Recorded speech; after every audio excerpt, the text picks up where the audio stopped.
অনেকে আছে যারা আলুর দম খেতে অনেকটা বেশি ভালোবাসো কিন্তু তৈরি করাতে অনেকটা বেশি ঝামেলা মনে হয়। কিন্তু সত্যি কথা বলতে আলুর দম এত সহজ পদ্ধতিতে এত টেস্ট করে বানানো যায়, সেটাই আজকে তোমাদের সিম্পলভাবে শিখিয়ে দেবো। আলুর দম বানানোর আগে কিন্তু সমস্ত মশলাগুলো হাতের কাছে রেডি রাখতে হবে, কারণ মশলা কষানোটাই আলুর দমের সব থেকে বেশি মেন কাজ। আর এখানে আমি ফোড়নের জন্য ব্যবহার করেছিলাম গোটা জিরে, গোটা তেজপাতা, আর এখানে 4টে মতো কাঁচা লঙ্কা দিয়েছিলাম, আর 3-4টে মতো এখানে দারচিনি আর 2টো এলাচ দিয়েছিলাম।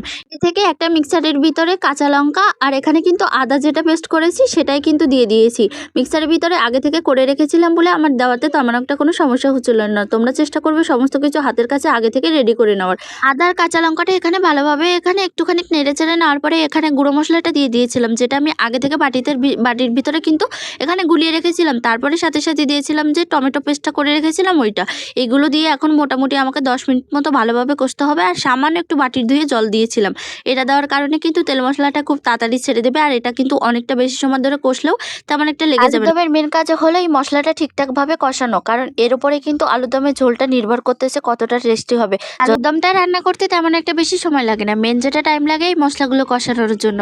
আর টক দইটা কিন্তু সবসময় একটু পরে দেওয়ার চেষ্টা করবে, কারণ আগে থেকে টক দই দিলে কিন্তু সেটা ফেটে যাওয়ার অনেকটা বেশি সম্ভাবনা থাকে। আর আমার প্রথম অবস্থা থেকে অনেকক্ষণই প্রায় 10-15 মিনিট মতো মশলাটা কষানোর পরে দেখতে পেলাম যে অনেকটা বেশি কিন্তু এখানে তেলটা ছেড়ে দিয়েছে।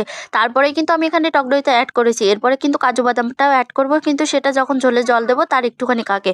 আর এখানে আমি টক দইটা দিয়ে সামান্য কিন্তু অল্প একটুখানি চিনি দিয়েছি, এটা টেস্টের ওপর নির্ভর করে। তোমরাও কিন্তু এখানে সামান্য একটুখানি চিনি দিতে পারো। তারপর এখানে আমি বাটিটা ধুয়ে অল্প একটু জল দিয়ে গ্যাস দেওয়ার পরে মশলাটা ধীরে ধীরে কষলে সেটাতে কিন্তু অনেকটা বেশি টেস্ট হয়। আর এটা কিন্তু অলরেডি আগে থেকে কষানো রয়েছে, তাই তেমন বেশি একটা কষানো রাখবে না, শুধুমাত্র টক দই দিয়ে হালকা একটু নাড়াচাড়া করতে হবে। তারই মধ্যে দেখো কত সুন্দরভাবে সবকিছু ঠিকঠাক করে এখানে কষানো হয়ে গেছে। একটা ক্লিপ আমি ভুলে গেছি, এখানে কাজু বাদাম বাটাটা দেখাতেও পারিনি, কারণ আমার ছেলেটা অনেকটা বেশি কান্না করছিল, তাই তোমাদের এটা স্কিপ হয়ে গেছে। কিন্তু বর্তমান যে মশলা কষানোটা দেখতেছো এর ভিতরে কিন্তু অলরেডি আমার কাজু বাদামটাও দেওয়া হয়ে গেছিলো।